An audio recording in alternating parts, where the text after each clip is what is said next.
I'm Catherine from Microsoft. Delighted to be with you all here today, joining Louise. We're going to have some fun times looking at a bunch of sort of exciting technologies for museums and libraries, and delighted that you can all be with us here today. So I'm going to jump around a little bit here between my PowerPoint and also some sort of live demos, so just sort of bear with me as we move around a little bit. Again, my role at Microsoft, I've only been in the role 18 months, but my role at Microsoft is to think about what are the needs of museums and libraries globally from a technology perspective, and how does technology help enable the mission of museums and libraries. So we're going to get into some great examples today of how that helps. And also, before we get there, I want to sort of start with this holistic view about how we think about digital strategy and how digital and technology generally is around enabling the mission and around transforming the organization. So we have this concept called a digital transformation framework. I'm not going to spend a lot of time here, but I just want to help you sort of understand that larger picture about how we think about things and how everything is connected. So we have this idea of 4 pillars, and within each 4 pillars, there's 4 sort of sub categories, and each category of itself is a very large one, and today we're just going to talk about one of these. But at its essence, this high level model is this idea that digital strategy is much broader than just doing things that are digital, so things that are very visible technologies, and it really underpins the whole organization and expanding the reach and breadth of what you can do as an organization in terms of enabling your mission.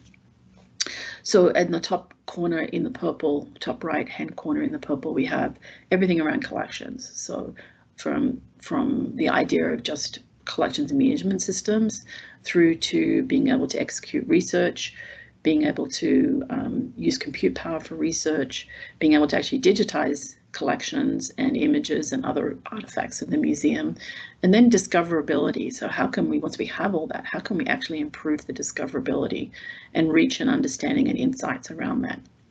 The second in the top left-hand corner in the green is the visitor experience. So this covers everything from all of the types of constituents and visitors that a museum or library has, from ones who visit in person to ones who never visit, to education programs, lifelong learning, and also the development of exhibitions. In the bottom right-hand corner, we have dynamic operations, which is around the idea of what does it take to actually run the museum or library. So fundraising, ticketing, lending, constituent management, business intelligence. How does the team work together? How do they collaborate together?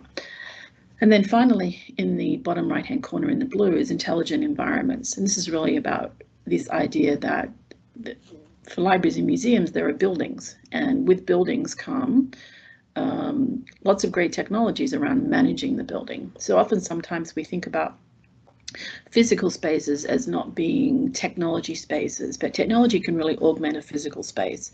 And that could be as simple as maintaining the temperature or the environmental conditions of your collections store to preserve those collections, to assisting with conservation. It can also be around safety and security, both physical security as well as cyber security. And then, of course, cloud infrastructure. And how does that allow you to be able to access all of the assets for anywhere, anytime from an organization? So as I said, I don't want to spend a lot of time here, but I want to give this bigger picture. Today, we're going to focus on the discovery area, and in particular, we're going to focus on this area around discoverability.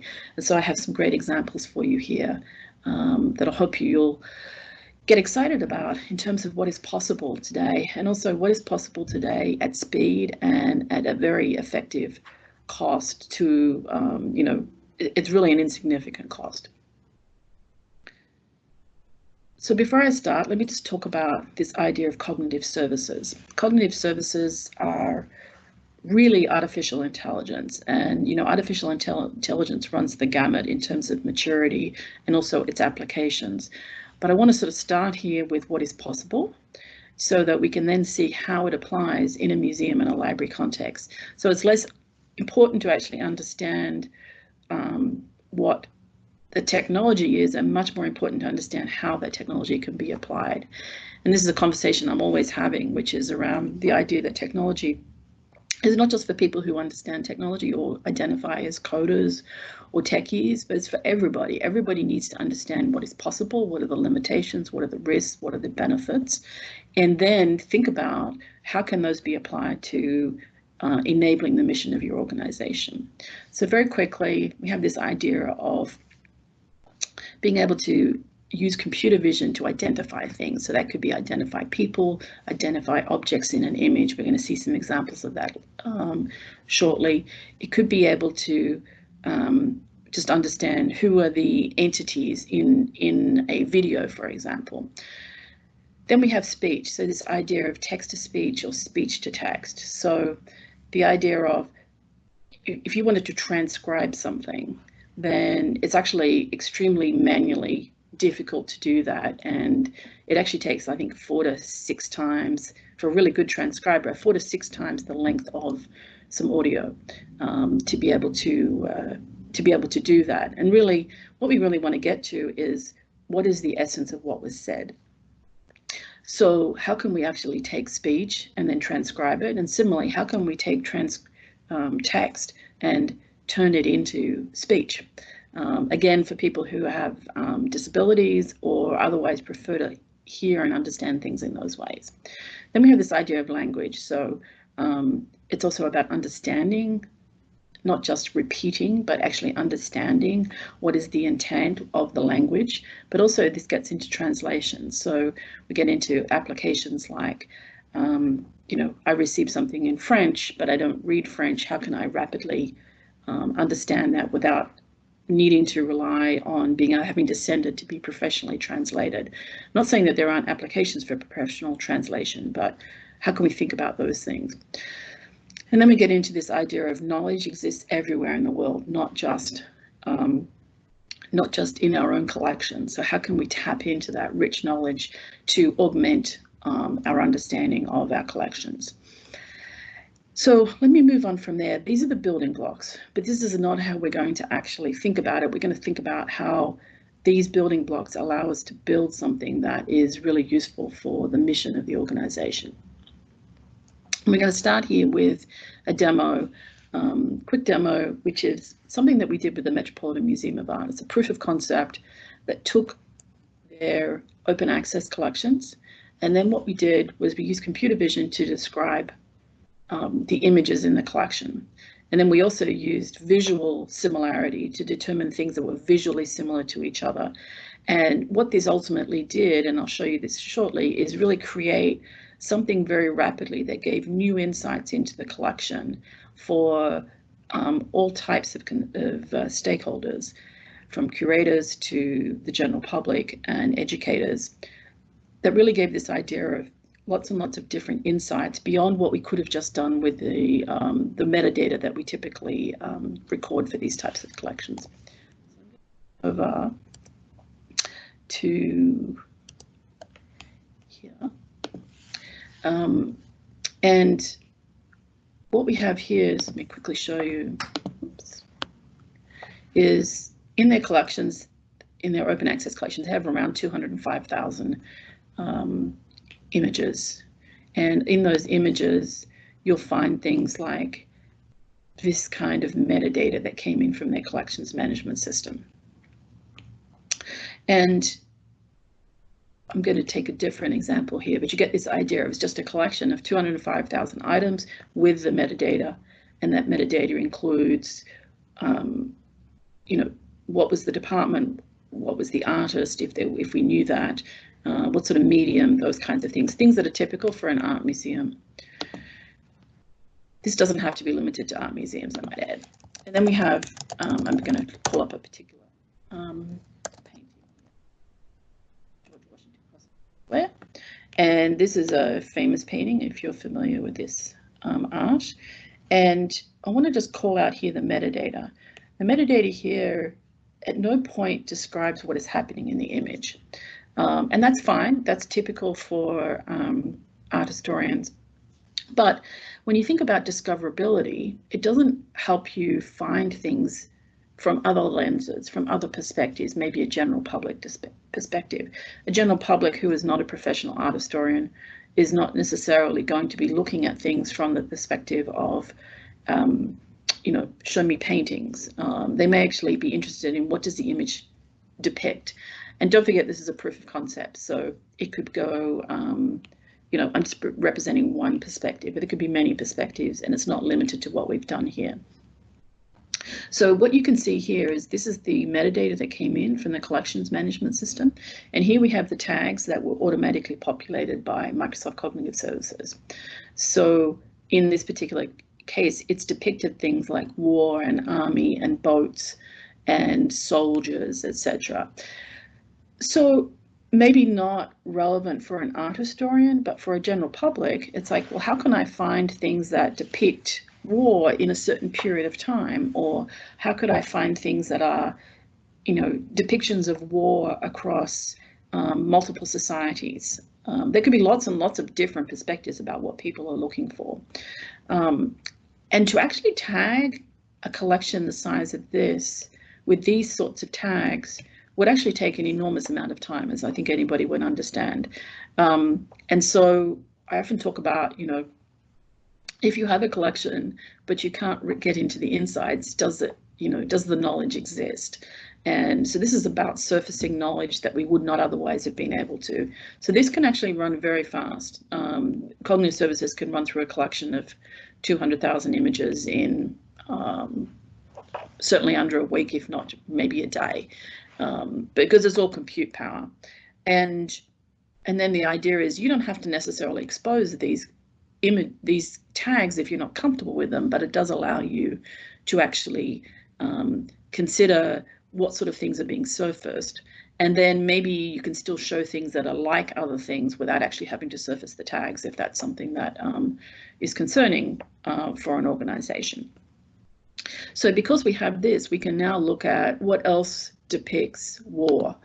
And you'll find that in this particular case, you know, we have 2,700 images that we consider depicted war. And some of these actually have the word war, and that's why they're coming up. And if we get into all of the others, we'll find other tags that are not necessarily specifically tagged with war. So that's one. And then the second piece of this is, of course, this idea of what is visually similar. So again, just using computer technology to determine pixels and similarity of pixels between two objects. And so here you'll see that we have this image and this image here. Actually, all of these images are depicting war, but this one's particularly interesting, I think, because they're so similar to each other, but actually they turn out to come from very different collections and periods of time.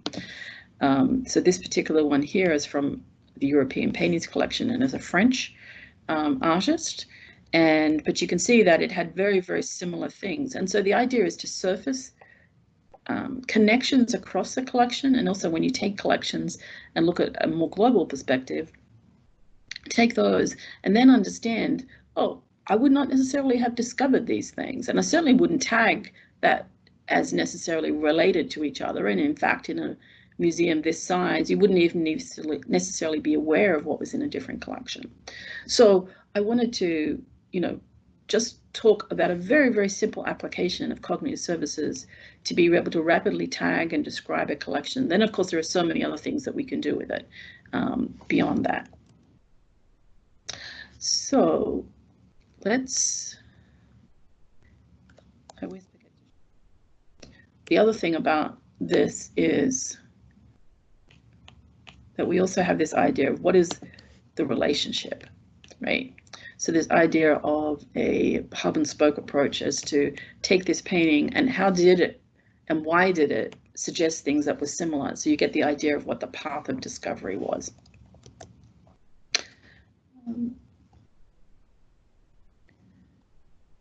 Bear with me. So now I want to show you something different, which is Office Lens, but most importantly is actually once you have a digitized image, with text, what could you do with it, and how can you experience the reading experience and differently? And so I want to show you something called Immersive Reader, which is originally designed for education and designed for children who are dyslexic or dysgraphic, and how it can help them understand the reading and learning experience. But it all starts with digitizing an image, and in this particular case, we have a piece of written, probably from a book or from a magazine. And the idea of digitizing this is not particularly remarkable. You can just do this with your phone, and it's going to generate the actual text that was in that, which I think is, super interesting. Whoops. Super interesting. But now what becomes really interesting, and I'm going to have to jump around here, you hear Immersive Reader. So in OneNote, if we take the text that I just did, and then it applies a different sort of user interface, and what it allows us to do is do things like change the size of the text, right? We're all familiar with that, right? Increase spacing between the words of the text. But I can also, let me just take all this off. You can also just start with something like this, and it'll be like, well, how do I pronounce that word? Or I can say, I want to see what the syllables are, or how to pronounce this. Now you can imagine if you're learning a new language or something, or if you're learning to read. But it also allows me to, even if I don't have those kinds of things on, it also allows me to increase the line spacing. So when I say the line spacing, what I really mean is only look at a few lines at a time. And by doing this, it really allows children and actually anybody who prefers this way to actually be able to just focus on what they're actually reading. And if you're someone like me, this is always a challenge for me, to just sort of like sort of not space out when I'm reading and sort of just really focus on what I'm doing. So this kind of a service is actually available in every application that Microsoft has, and is actually also available for you to take as a service and add into any of your own websites or applications as well. Some of the other things that this does is allows you to translate. So if I wanted to say translate this to Bosnian,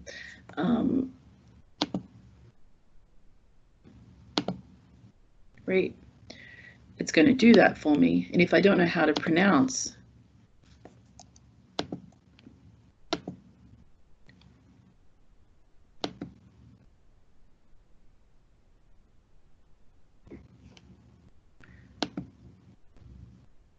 so if I take it back to English,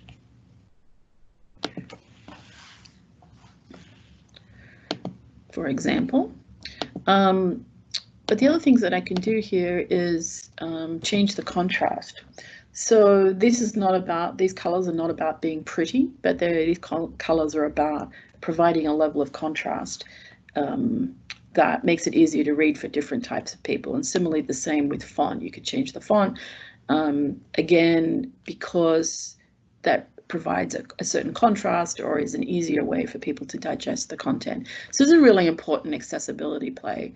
But often we have conversations around why do we digitize things? And one of the reasons we do digitize is not just for the sake of having a digital record, but being able to manipulate content in these kinds of ways that make it easier to reach more people. And in this particular case, you have an accessibility story that reaches lots and lots of different people in lots of different ways.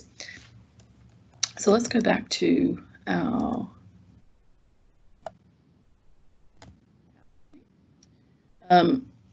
next thing I want to talk about, some mixed reality applications. When we talk about mixed reality at Microsoft, we don't think about it from the perspective of, creating something in an exhibition. We don't even really see it as a consumer experience yet. What we see it is how can I take mixed reality and actually do something I can't do in the physical world? And I think that's a really important way to think about it when we think about mixed reality, augmented reality in museums and libraries as well. let's not just make it about something that is fun and different experience, and much more about how does it allow us to do something that we can't do in the physical world. And so in this particular case, one of our most common applications is this idea of guides. So here you can see someone who is actually working, fixing something, but they have a view up in their right that shows them what to do, but also you can see a 3D image here of telling them, demonstrating them what to do. And clearly this deals with different types of people learning and understanding content in different ways. And I'm sure all of us are familiar with the idea of trying to set up something that comes in a box and has like a lot of text content, but it's very hard to understand what the instructions are. And so this is about helping the manufacturing process, but you can imagine that it helps lots of others as well. And so sometimes mixed reality is only seen as something for gaming or as something to be cute. And here I want to sort of show an example of where it's actually about adding value. And there are certainly examples of this in like learning science or learning art that we could also look at as well.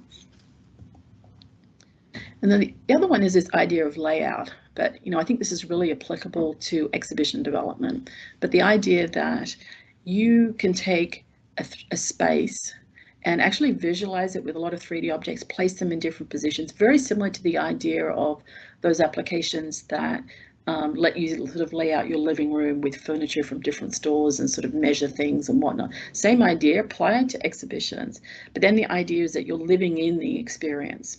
And it's not just something you're looking at on a screen and trying to understand, but clearly it's closer to a real world experience. And again, this is another example of where you're using augmented and mixed reality to do something that is you can't do in the physical world. And let's take an exhibition where often you actually won't see the exhibition fully formed together until like literally 2 days before the exhibition.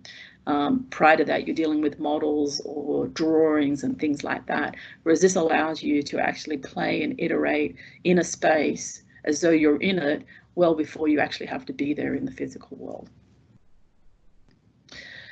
So to that end, I also want to show you this idea about, I talked about this concept of a screen, and we're watching things on a screen, and the world is definitely moving away from watching things on a screen to being immersed in the experience, and augmented reality is the way to do that.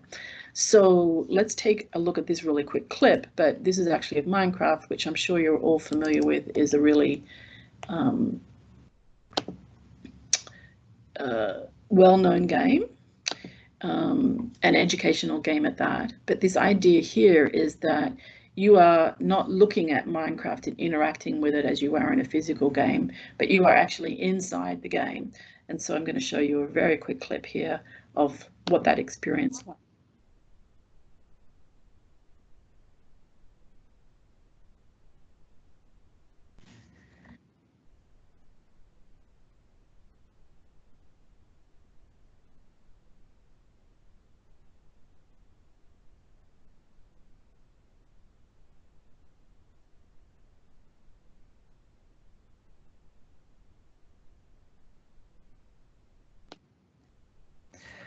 So I'll move us off that, but the idea here is that you're now thinking about mixed reality as being in the experience rather than just creating experiences where you are looking at a screen. And it's worth remembering that with that and spatial anchors is this idea that you can actually anchor an experience to a specific geolocation, which could be your museum, it could be a park down the road. But the idea is that anybody can experience that from any multiple different angles, and imagine that they're inside the experience, which I think is, a great progression of the augmented reality play.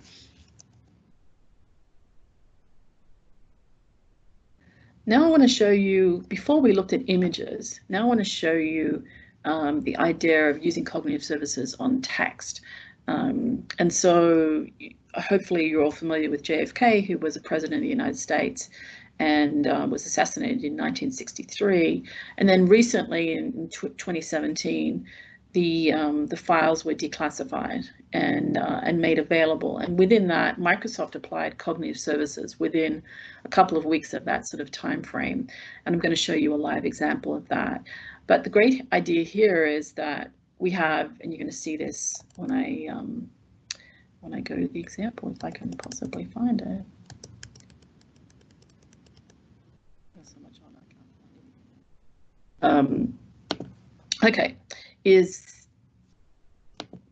the idea of, I'm going to just search for Lee Harvey Oswald, which we all know is associated with that, but you want to show you the types of documents that we have here. So here we have Oswald being found in something that is a typed document, that is a handwritten document, that is an image, and here the image has got the word Oswald in it, that's how it identifies it.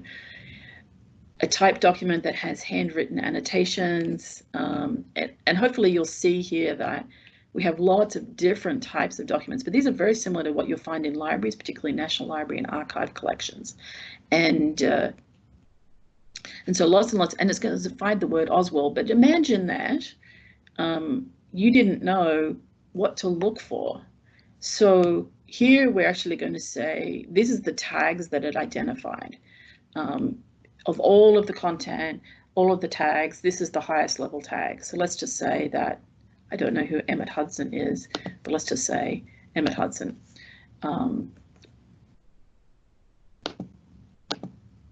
Oops.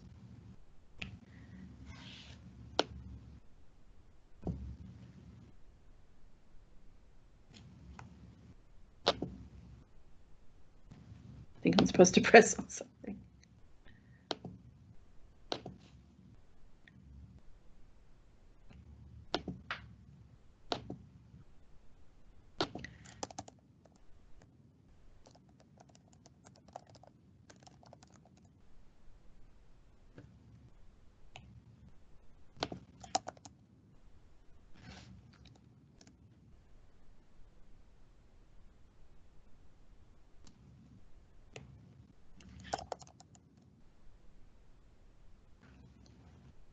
So let's just say in this case, I wanted to see, I don't know, I'm Australian, so I often just search for this. So let's look for the word Sydney, which is, in this particular case, Sydney is actually a person, but let's just imagine, let's look for the country Australia, right?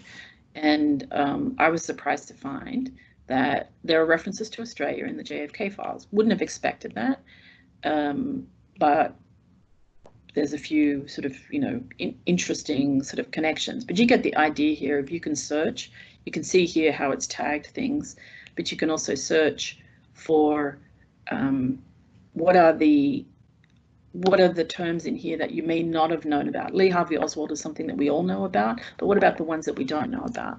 So we also did this demonstration in Greece, and again, nobody expected to see a Greek connection, and we were surprised to find that there are in fact some interesting, maybe amusing references to Greece in here.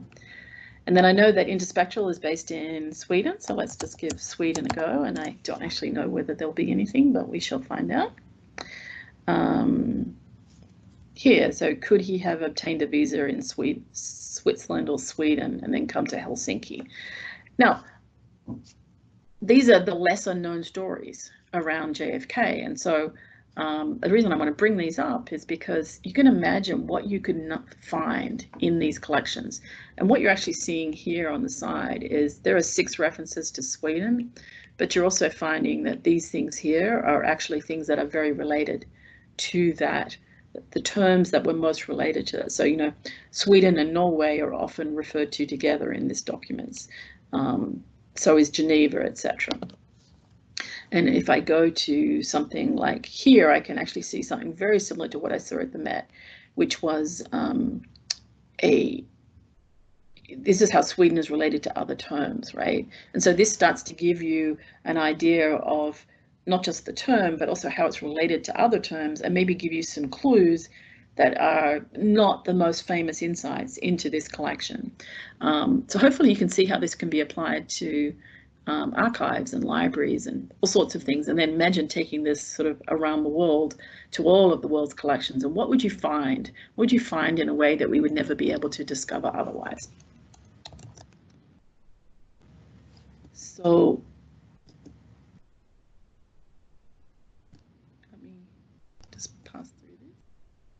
I want to show you another one, which is using trap cameras to identify species that would be really, really difficult to tag manually.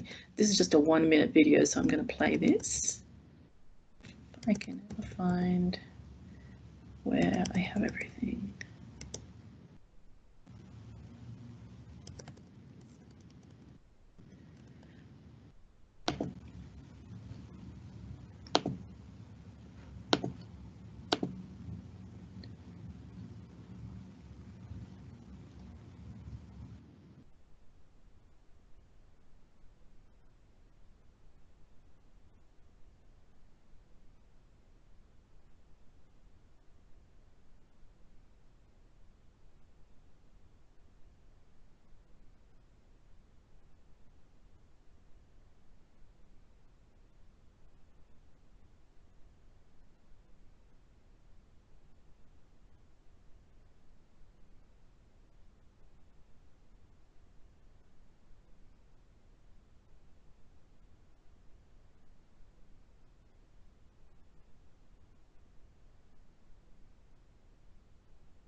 Okay, so you hope you'll get an idea there about the idea of speed and how speed, I think that's what AI really brings to the thing. We can do all these things manually, but how fast can we do them, and how many resources do we have available to do them, and how quickly could we get these insights?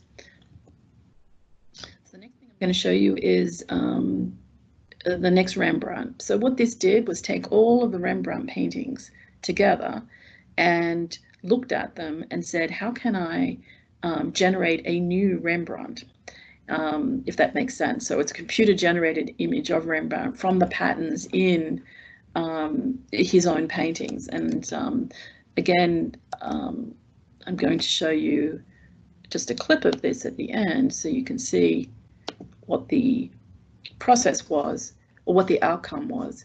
But the joys of doing live demos.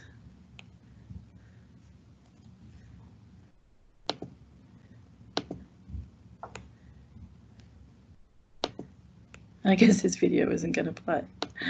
All right, let's give that a shot.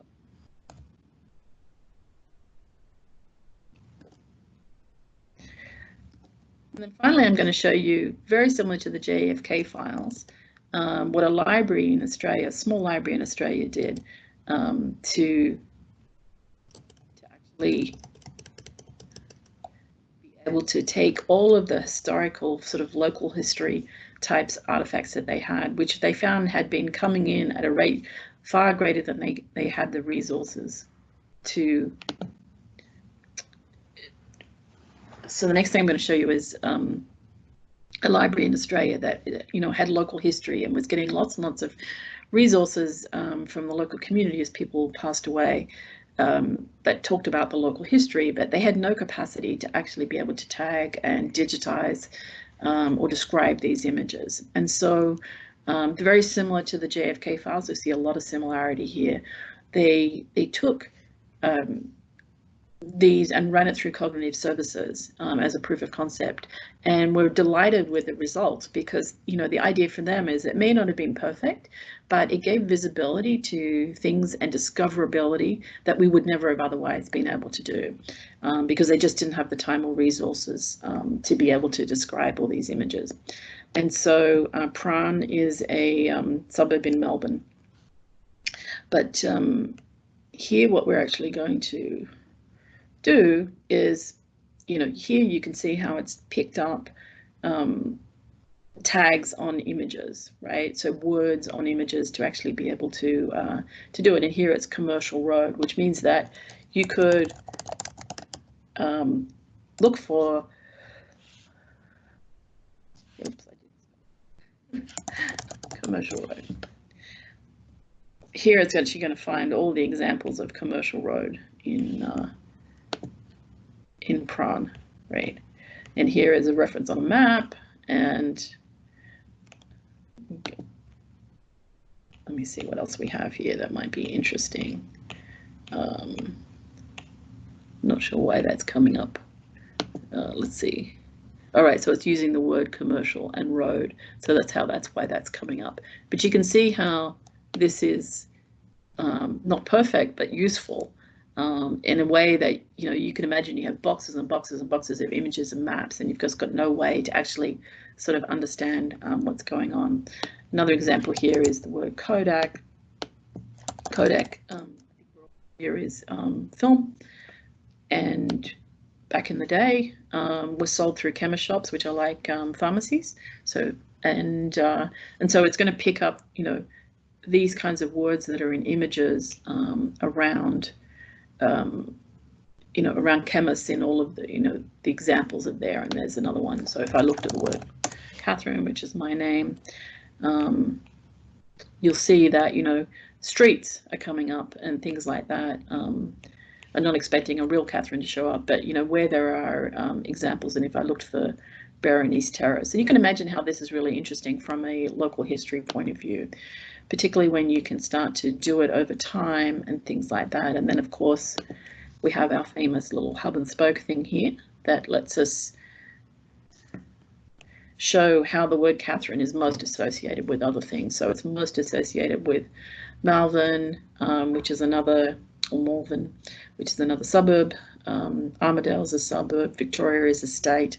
Edward is it could be a street in this particular case, or it could also be King Edward. So you get the idea about getting this idea of a map of how terms are related to each other, as well as actually being able to find those examples deep in the content. So let's go back to our I've got so many things open I can't work out where I need to be.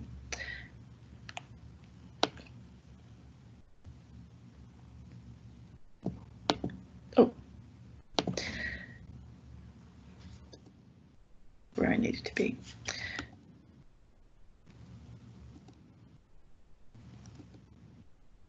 Great. Well, thank you. I hope from that you sort of get this idea of like how rich the technology is available today and accessible it is to do things with digitized, whether 3D digitized or 2D digitized, of images, of your collection, of all sorts of things. But the most important thing here is this idea of speed and being able to do this rapidly. These can be run in, depending on how large your collection is, a day, a week type thing, not decades to describe content, etc., and how it really enhances that discoverability.